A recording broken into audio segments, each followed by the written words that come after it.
Hello student, मैं नीतीश गुप्ता पुनः आपका अपने यूट्यूब चैनल में स्वागत करता हूं। आज का जो टॉपिक है ऊर्जा संरक्षण का नियम, law of conservation of energy. संपूर्ण ब्रह्मांड की कुल ऊर्जा का मान हमेशा क्या रहता है? नियत रहता है, कांस्टेंट रहता है।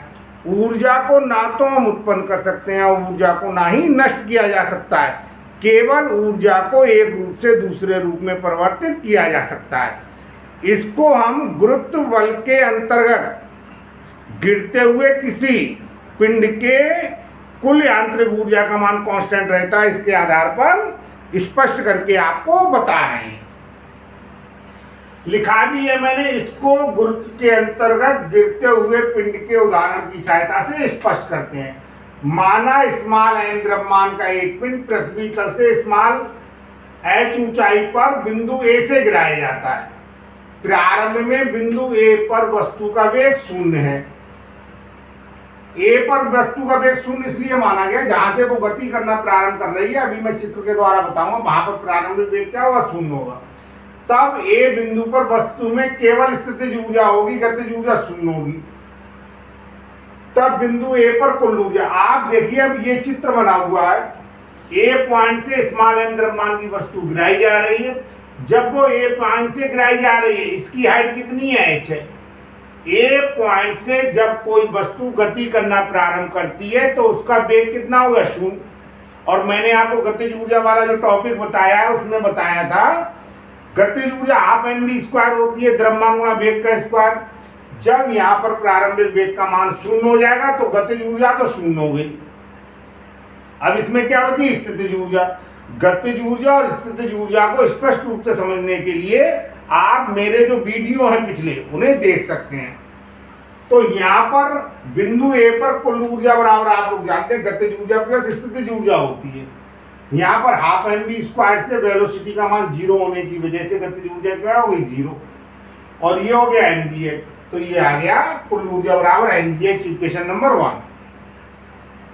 अब A के बाद पॉइंट नंबर 2 पर आ रहे हैं और पॉइंट नंबर 2 A से H, जो A से C तक की ऊंचाई है वो तो H है।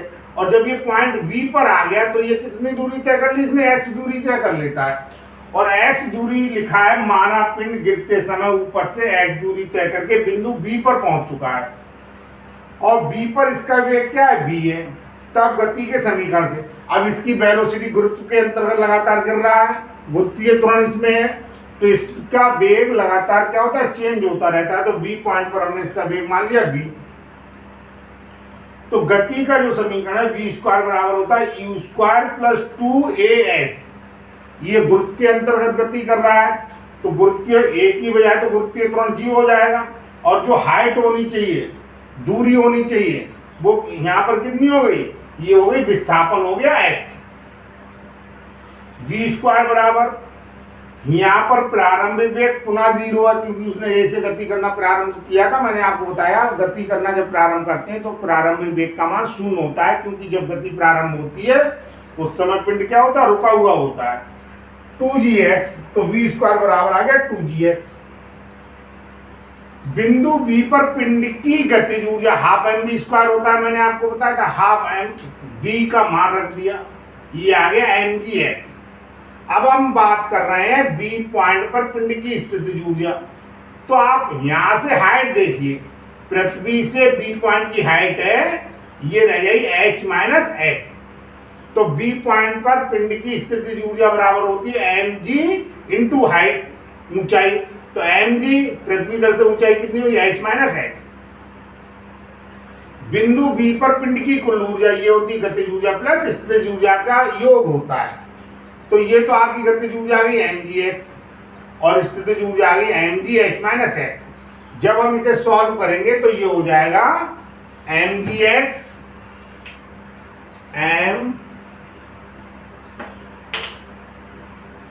mgx प्लस अंदर अगर मल्टीप्लाई करते हैं तो mgh माइनस mgx। mgx से mgx कैंसिल हो गया तो ये आ गया mgh, इक्वेशन नंबर आ गई mgh। ये कैंसिल हो गया, mgh इक्वेशन नंबर क्या आ गई? 2। अब हम बात कर रहे हैं पॉइंट सी पर।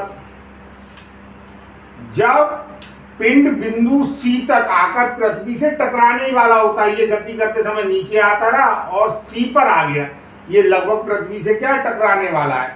पृथ्वी से जब टकराने वाला है तो आप समझ रहे हैं पृथ्वी तल से इसकी ऊंचाई क्या हुई, 0, और ऊंचाई जब 0 हो गई तो स्थितिज ऊर्जा का फार्मूला जानते हैं आप लोग, क्या होता है, mgh होता है। तो mgh में हाइट का मान 0 हो गया, तो हाइट का मान 0 होने की वजह से आप समझ रहे हैं स्थितिज ऊर्जा क्या हुई, 0। अब पिंड C तक आकर पृथ्वी से टकराने ही वाला है, तब उसकी स्थितिज ऊर्जा 0 होगी। उसमें केवल क्या होगी, गतिज ऊर्जा होगी। यदि इसका वेग कितना मान लिया, यहाँ पर हमने वेग मान लिया C पॉइंट पर v डैश है, तब पुनः हमने गति के समीकरण का प्रयोग किया। गति का समीकरण होता है v स्क्वायर बराबर e स्क्वायर प्लस 2gh। तो v स्क्वायर की जगह पे यहाँ पे वेलोसिटी हो गई v dash square equal to u square plus 2gh। तो यहाँ पर u का मान क्या हो गया, 0 हो गया, क्योंकि उसने गति प्रारंभ कहाँ से की थी, a से की थी। और 2g कुल मिला के हाइट कितनी हो गई h, तो 2gh। बिंदु C पर पिंड में गतिज ऊर्जा तो ये होगी half m v dash square, half m, ये 2gh, 2 से 2 कट गया तो क्या आ गया, mgh आ गया। तो बिंदु C पर पिंड की कुल ऊर्जा बराबर गतिज ऊर्जा प्लस स्थितिज ऊर्जा, तो mgh प्लस 0 बराबर क्या हो गया, mgh। इक्वेशन 1 में जब वह A पॉइंट पर हम देख रहे हैं कुल ऊर्जा का मान क्या है, mgh। पॉइंट B पर आकर उसकी कुल ऊर्जा का मान कितना है, mgh, और A से जब C पर आ गया तब भी उसकी कुल ऊर्जा का मान कितना है, mgh। तो इक्वेशन 1, इक्वेशन 2, इक्वेशन 3 यह प्रदर्शित करती है कि पिंड की जो ऊर्जा है, कुल ऊर्जा है, वो हमेशा क्या रहती है, संरक्षित रहती है। केवल ऊर्जा एक रूप से दूसरे रूप में परिवर्तित हो जाती है। A पॉइंट पर केवल थी स्थितिज ऊर्जा, ध्यान दीजिए, और A से जब उसने गति प्रारंभ की तो C तक उसमें गतिज ऊर्जा और स्थितिज ऊर्जा दोनों थी, और जब वो C पॉइंट पर आ गया तो C पॉइंट पर स्थितिज ऊर्जा 0 हो गई, केवल क्या थी, गतिज ऊर्जा थी। इस प्रकार ऊर्जा के संरक्षण का जो नियम है उसका क्या हो जाता है, प्रूफ आ जाता है। यदि आपको ये वीडियो पसंद आया हो तो इसे लाइक कीजिए, इसे शेयर कीजिए अधिक से अधिक, और मेरे चैनल को सब्सक्राइब कीजिए। धन्यवाद।